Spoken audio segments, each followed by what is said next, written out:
तर नमस्कार, माझ्या यूट्यूब चॅनलवरती सर्वांचं स्वागत करतो. मी नामदेव वासवंत. तर आजच्या या व्हिडिओचं बनवायचं कारण म्हणजे खूप दिवसांनी व्हिडिओ यूट्यूबला टाकत आहे मी बहुतेक. तर तुम्ही विसरणार नाही याची काळजी तर मी घेणार, पण व्हिडिओ जरूर टाकणार. पण आजचा मुद्दा महत्त्वाचा आहे.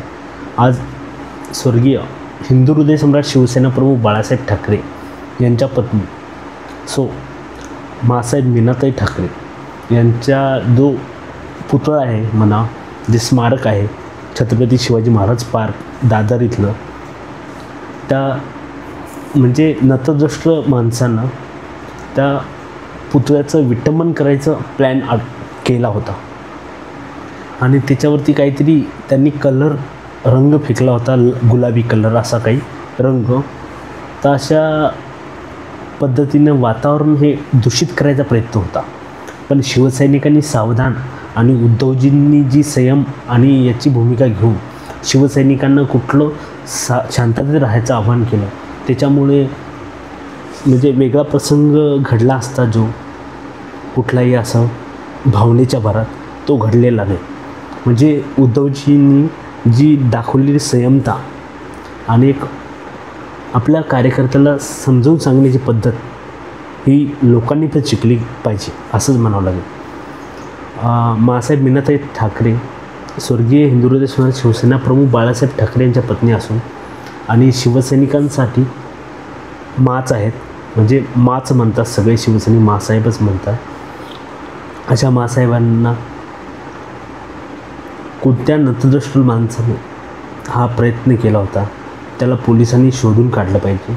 आणि असं कुठलंही कारस्थान महाराष्ट्राच्या धर्तीवरती होता कामा नये. कारण की महाराष्ट्र हा आई बहिणींना म्हणजे महिलांना आई समान वागवणार आहे आणि इथे कुठल्याही मातेचं असं विदुष्टीकरण होता कामा नये. आणि त्याची मुंबई पोलीस, महाराष्ट्र पोलिसांनी दखल घेतलीच पाहिजे आणि 24 तासाच्या आत हे पकडलं गेलं पाहिजे गुन्हेगार, जो कुठल्या मानसिकतेच्या भरातून असं दुर्व्यवहार करू शकतो. म्हणजे या माणसाला आहे ना, जे काही कारवाई जास्त कडक करता येईल ती केली पाहिजे असं म्हणावं लागेल. पण सरकार भाजपचं आहे, कुठली कारवाई होती कुठली नाही माहिती नाही. आज हा प्रसंग एक अंदाज आहे. इथले आज न्यूज आणि शिवसेनेच्या नेत्यांच्या प्रतिक्रिया पाहता तिथं शिवसेना शाखा प्रमुख तात्काळ तिथे पोचले. त्यांना समजल्यानंतर शिवसेनेच्या सगळे कार्यकर्ते, शिवसैनिक सगळेच तिथे पोचले. त्यांनी जी घटना झाली त्याची घटना साफसफाई केली. मासाहेबांचा अभिषेक म्हणजे तो पुतळा तो धुवून वगैरे स्वच्छ केला, क्लीन केला, चांगला स्वच्छ केला आणि हार चढवून पुष्पहार घालून आपल्या म्हणजे दर्शन वगैरे घेऊन मग नंतर तिथं सगळे शिवसेनेचे नेते वगैरे जमले, शिवसैनिक जमले. त्यांच्याकडून वेगळ्या प्रतिक्रिया आल्या. पण उद्धवसाहेबांनी त्यांना सांगितलं की बुवा संयमाने घ्या, आपल्याला भडकवण्याचा प्रयत्न करतायत, वातावरण चिघळण्याचा प्रयत्न करतील, हे जाती धर्मामध्ये ते निर्माण करण्याचा प्रयत्न करतात काही ह्या नतद्रष्ट माणसं, किंवा यातून काही आपल्या हातून कुठला वेगळा प्रकार घडू नये म्हणून त्यांनी शांततेचा आणि संयमाची प्रक्रिया करायसाठी उद्धवजींनी शिवसैनिकांना सांगितले. त्यानंतर शिवसैनिक मग नंतर आदरणीय राजसाहेब ठाकरे मनसेचे अध्यक्ष हे तिथं आले. पोलिसांना समज दिली. पोलिसांना सांगितलं त्यांनी की 24 तासात गुन्हेगाराचा शोध घ्या आणि मला कळवा. त्याच्यानंतर त्यांनी मासाहेब मीनाताईंना अभिवादन करून ते पुढे मार्गस्थ झाले.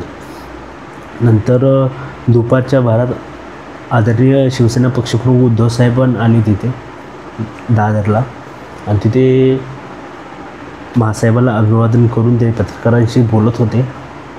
बोलता त्यांनी सांगितलं की संयम सोडू नका आणि आपण संयमानं राहा, कारण की हे लोक असं काही घडू पाहत आहेत, पण ते असं काही घडू नये म्हणून संयमानच राहा असं उद्धवजींनी सांगितलं. फक्त पोलिसांना आवाहन केलं की पोलिसांनी तात्काळ याच्यावरती कारवाई केली पाहिजे आणि जो गुन्हेगार आहे त्याला पकडलं गेलं पाहिजे. पण संयम मेन उद्धवसाहेब आहे ना, त्यांचं मला खूप आवडतं. ते कुठलं आहे ना, संयम आहे ना, संयम ठेवतात आणि संयमी मुख्यमंत्री ही ओळख आहे त्याची. पण असं कुठला जर याच्या पुढे जर प्रकार केला तर उद्धवजी सुद्धा शिवसैनिकांना सांभाळू शकणार नाही. कारण की असा जर उद्धवसाहेबांनी एकदा जर आदेश दिला ना तर मग मुंबईसुद्धा पेटू शकते. पण उद्धवसाहेबांनी काही अनुचित प्रकार घडू नये म्हणून शांततेचा संयमाचा परिश्रम करून त्यांनी सांगितलं शिवसैनिकांना की शांत राहा आणि सगळं वातावरण शांततेत ठेवलं. वातावरण बिघडवण्याचा प्रयत्न होता, पण मुंबई पोलीस सतर्क आहेत, गुन्हेगाराला शोधून काढतील हेच असं वाटते. तर मित्रांनो, हा व्हिडिओ असेच व्हिडिओ जर माझ्या यूट्यूब चॅनलवर बघायचे असतील तर माझ्या यूट्यूब चॅनलला सबस्क्राईब करायला विसरू नका. धन्यवाद. जय हिंद, वंदे मातरम, जय महाराष्ट्र.